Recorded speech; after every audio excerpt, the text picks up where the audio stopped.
All right, good morning. The Pardon Board is reconvening. We're now at the Louisiana Correctional Institute for Women. Today is Monday, October 20th, 2025. It is 11:33 a.m. Warden, would you and your staff introduce yourself for the record?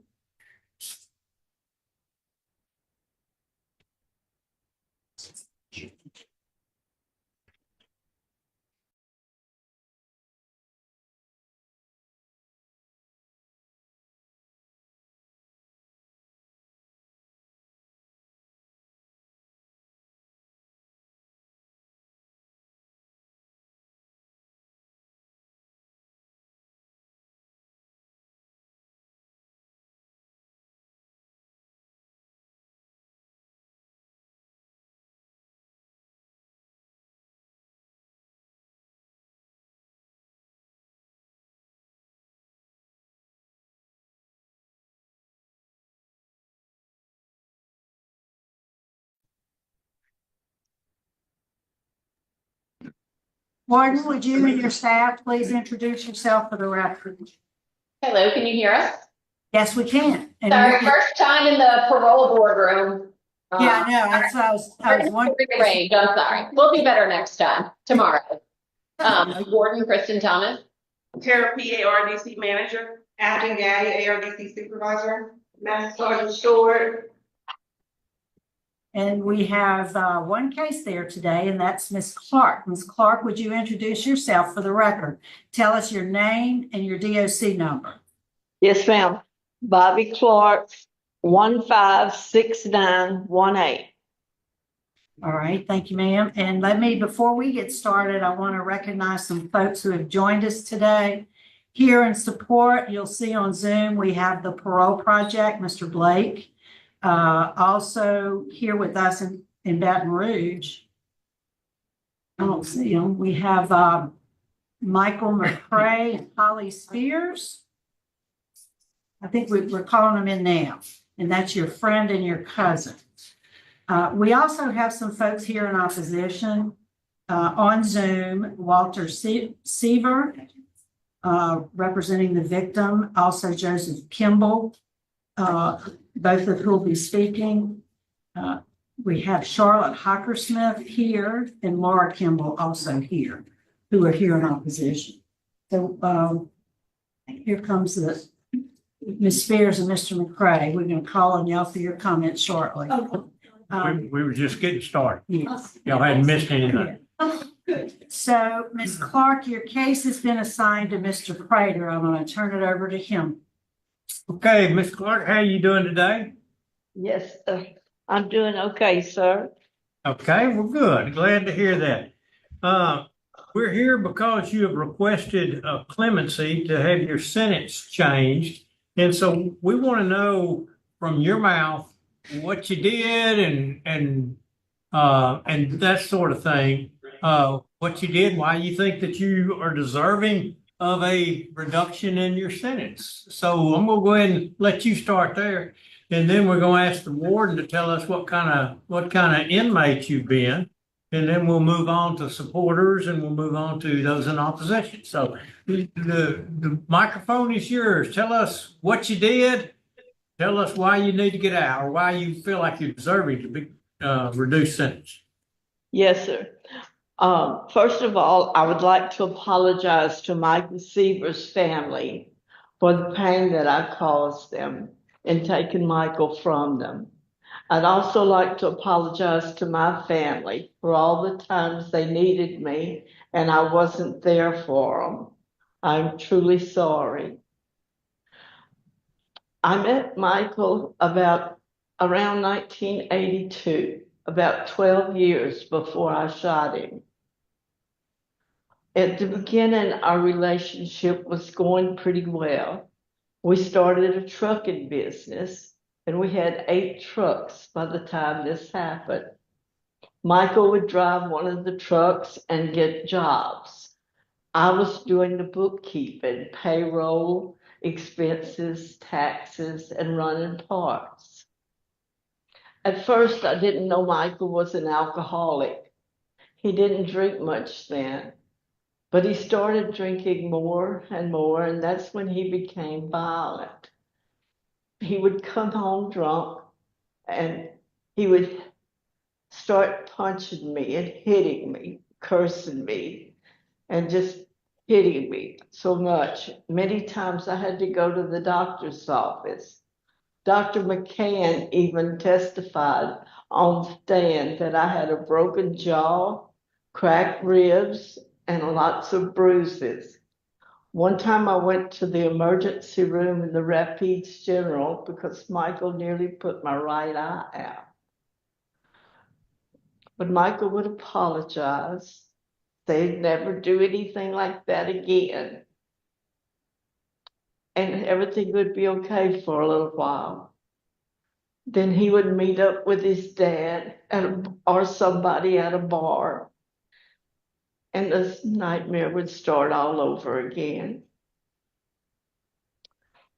On the night that I shot Michael, he and his dad came home drunk, came to the house drunk, and I told them I wasn't going to sit up with them, that I was not feeling well. I had a sinus infection and I was on antibiotics.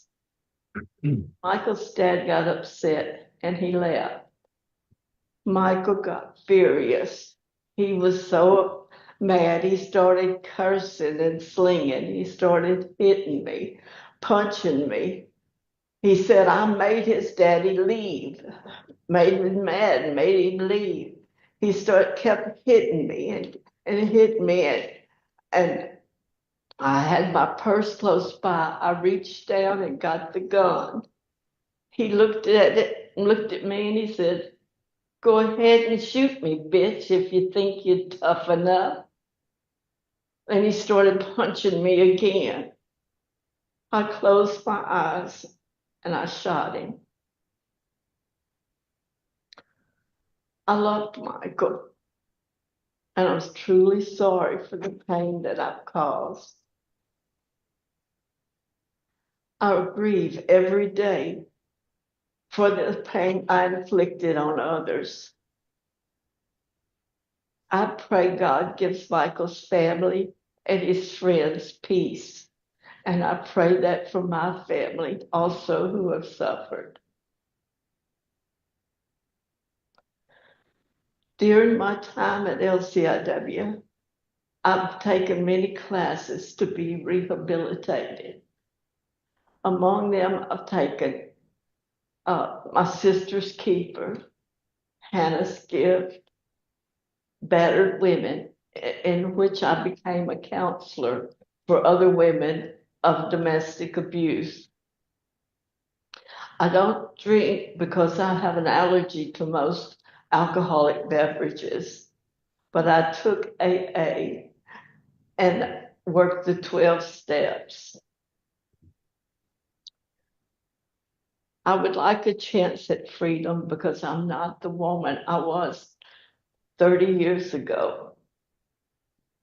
I have many health problems. Among them, I have congested heart disease, an eye disease that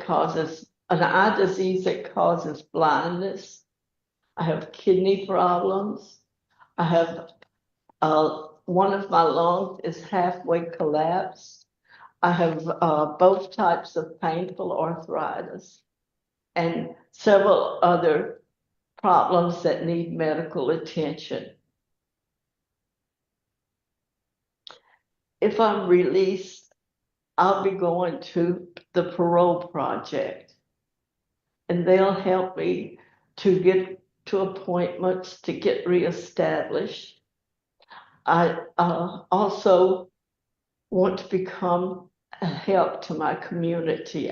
I've been an academic tutor for many years at LCIW, and I would like to tutor others as I'm able. I want to become part of a Christian community and attend to Mass. I thank you for letting me speak. Okay, thank you, ma'am. We appreciate that. Warden, what kind of inmate has Miss Bobby Clark been? Hey, good morning. Ms. Clark is minimum security. From a work standpoint, she can do a few things around the dorm, but just obviously being in a wheelchair, that kind of limits some of her physical mobility at this point. But as she did mention, she has finished a great number of classes. She has finished some educational things in the past as well, which I don't think she mentioned, and I think she's very proud of that as well. She also participates in various inmate organizations such as the Lifers Association and things of that nature. She has not had a DB report since 2012, so we do not have any disciplinary issues with Ms. Clark at all. She's low risk and need score, and I'll let Mr. Channing kind of mention anything that would be offered if she were to eventually go home. I know the Parole Project does a good job of explaining everything that they would be offering to her if she got a favorable vote. Okay. Thank you, Warden. We appreciate that. Thank you for setting the room up for us. It looks nice. Let's move on to two folks that are here. Ms. Holly Spears and Michael McCray. They're both going to speak, and I'll let y'all decide who's first. If you would go to the podium and talk to us, please. And limit your remarks, please, to short as it takes to tell us about it. Absolutely. Did we get your last name right? It's McGoey. That's right. I think there's another typo. This Bobby Clark has been a good friend to my wife. Excuse me, sir. Would you start over? I didn't hear the very first thing you said.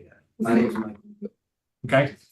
Miss Bobby Clark, she's been a good friend to my wife for really many years. And she's actually helped my wife straighten her life out. And she's been a real positive influence to my wife for a good many years. And I would just like a chance to help Miss Bobby if I can get her out of jail and get it going. Okay. Thank you. We appreciate that. Thanks for taking the time to come down here. Yes, ma'am. It's your turn. My name is Holly Spears. I met Bobby in 2008. And she taught me a lot about abusive relationships. We've now been together 15 years, and it's good. So, from walking away from that, I haven't been in trouble. And our lives are relatively good, We have a 4-bedroom home. We have a mother-in-law's apartment, built onto next door. We have a lot next door. And we like to offer Bobby a chance to stay there if she's healthy enough. Okay. I have let her know that, we took care of my mother-in-law until she died. That, should it get too bad, that, we have to get her some other kind of help because, it would just be too much after taking care of a dying mother-in-law, but, with her help. But I would like to see Bobby have some semblance of life, after 30 years. I feel like that's enough correction, maybe give her a chance to prove that it worked. Okay. Okay. Well, thank you. Appreciate it. Y'all are good friends and cousins. And so we appreciate y'all taking time to come down. Well, Mr. Channing Blake. Mr. Blake, see you there on the Zoom. Tell us what you got to offer. Yes, sir. Good morning to this honorable board. Channing Blake with Louisiana Parole Project, appearing on behalf of Miss Bobby Clark.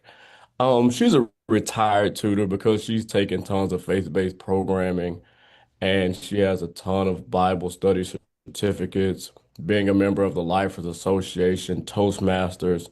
She's been a counselor for battered women, and she's also volunteered in various other aspects of community there. We've accepted her into our program. Should the board give her a favorable recommendation, we will offer her transitional housing as well as healthcare guidance and connections. So based upon her record in rehabilitation, we ask that the board would grant her a favorable recommendation today. Thank you for your time. Okay, Mr. Blake, thank you. And thank you for what y'all do to help us out. We appreciate that. Okay, we'll move into the opposition now. We have two people that are here at headquarters that are going to speak. First one is Walter Severe, am I saying it right? Severs. Severs, I'm sorry, Severs. And you are not at headquarters, you are Zooming, so my mistake. So, Mr. Severs, would you tell us what you got to say? Yes, sir. Good morning, pardon board. I'm Walter Severs, Michael Severs' only sibling. I'm opposing Bobby Clark's parole today. Bobby Clark ended my brother's life September 22nd, 1994, and impacted our family then and continues to impact it today. My brother wasn't able to be with me to bury our mother in 2007 and our father in 2012. Wasn't able to comfort them in their later years at life, but sadden them every holiday or family get together. Since 1994 till their passing and myself ongoing, my hatred has stopped for her, but not forgiveness. I still have holidays with my family. Now without our parents and my only sibling. Death reminds us of these times throughout the year, but death through illness or accident can be more understanding than senseless deaths. Seeing both of my parents pass in time over health issues was more understanding, but again, not having him by my side at those times was affecting to me. I could go on for hours of these times, but if you all have families, you can imagine what I'm talking about. And know that all deaths are tragic, but the ones that are senseless ones are harder. Though her actions didn't impact as many as a lot of offenders, it was just as devastating. October 26th is just around the corner. That was my brother's birthday, mine the 31st, so another year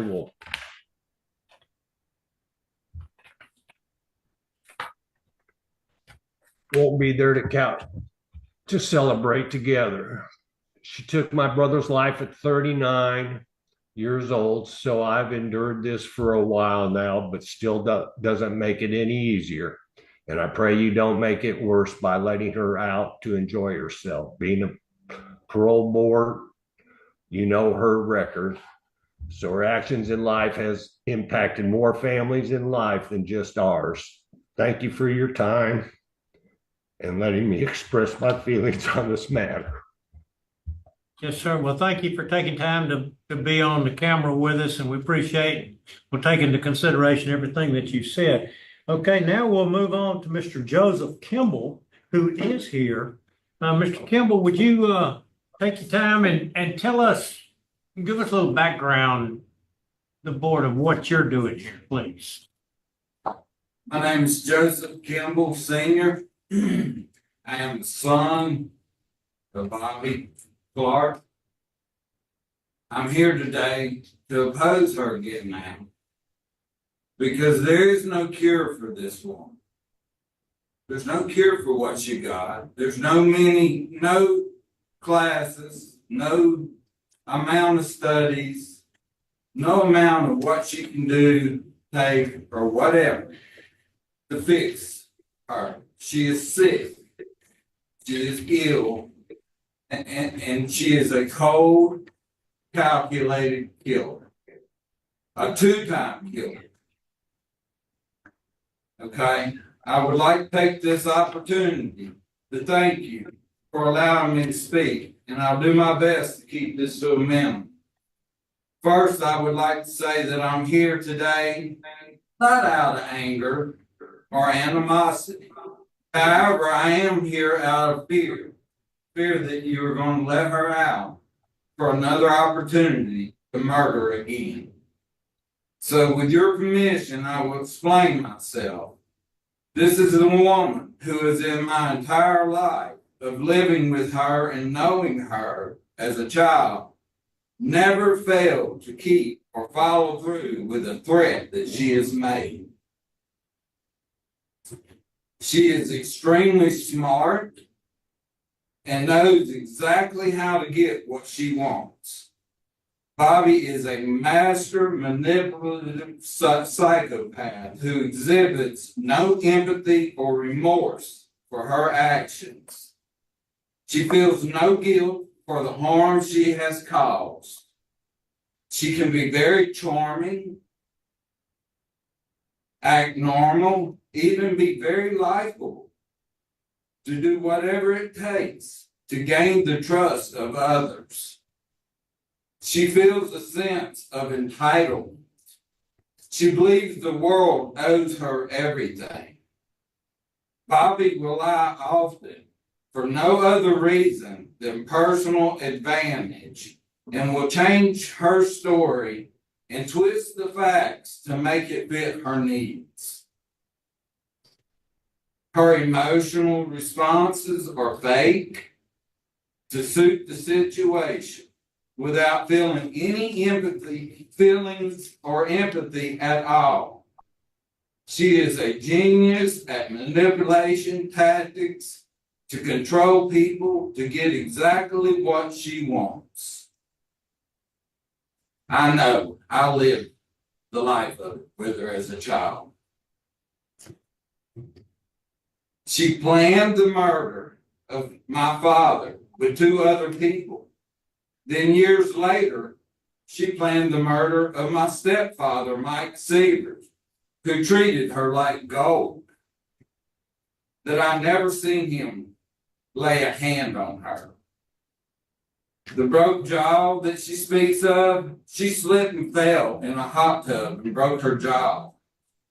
And then went and reported it to the doctor that he did it while he was out of town working. Then years later, she shot Mike in the back several times. As he struggled to get to the phone to call for help, she walked over and snatched the phone cord out of the wall to prevent him from calling for help.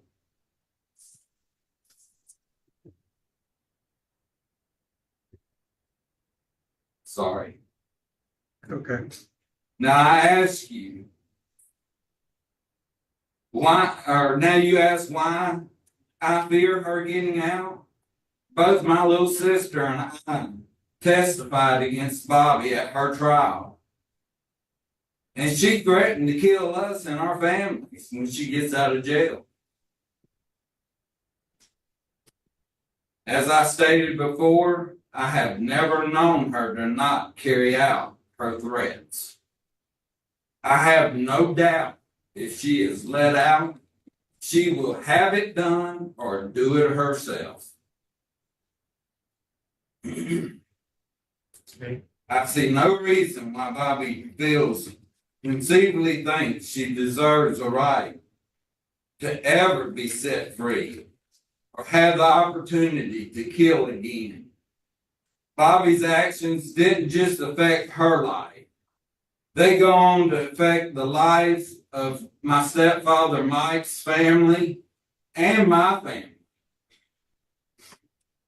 I can tell you more, I can go on more, but I humbly and respectfully ask that you please reject her request for clemency. I know that people here in the great state of Louisiana will be much safer if you do. Again, I thank you for your time, and I won't carry on. I appreciate the opportunity to express my sincere feelings and my concerns. Thank you, sir. Thank you all. See, let me ask a question. Yes. How old were you when she slipped and broke her jaw in the bathtub? The hot tub or whatever. I would have been early 20s. You remember that? Yes, Yeah, sir. you should. And you're sure of that? Yes, sir. Okay. It was a hot tub, not a bathtub. It was outside octagon hot tub. So she slipped in there. What was your dad? My dad was murdered originally by her and 2 other men. My stepfather was out of town working. Okay, thank you. Hey, did you ever see her drink? Yes, sir. Okay, did she drink to where she got intoxicated? Very much. Okay, that's what I wanted to know. All right, thank you. Thank you, sir. Thank y'all for all taking your time to be here. Okay, now, Ms. Clark, it's time for us to ask a few questions, and I've read the file extensively, and there's a lot of pages, hundreds of pages of testimony and different things, and I'm very familiar with what's occurred and what was testified to, and I heard you testify or talk to us this morning, heard the warden and heard all the people in opposition and those in support. And I don't have any other questions that I need to ask. Any questions? Are you satisfied? Yeah. We can go into second, if you need to. I'd like to. Okay. We have a motion for an executive session. Second, Call the roll. Renassa, Yes. Pete, yes. Carolyn, Yes. Billy. Yes. Mr. Price. Oh, Frank. Yes.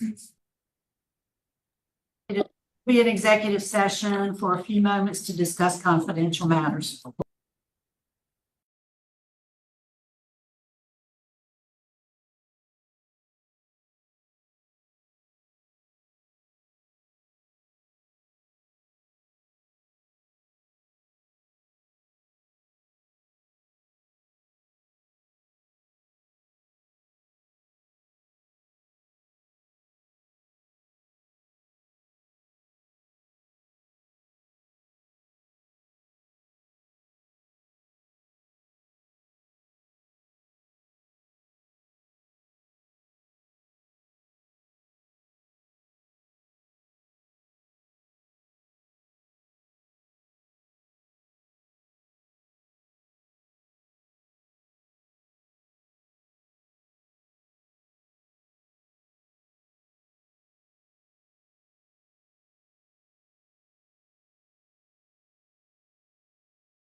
Okay, I'll go back into regular session. Is there any objection? I second.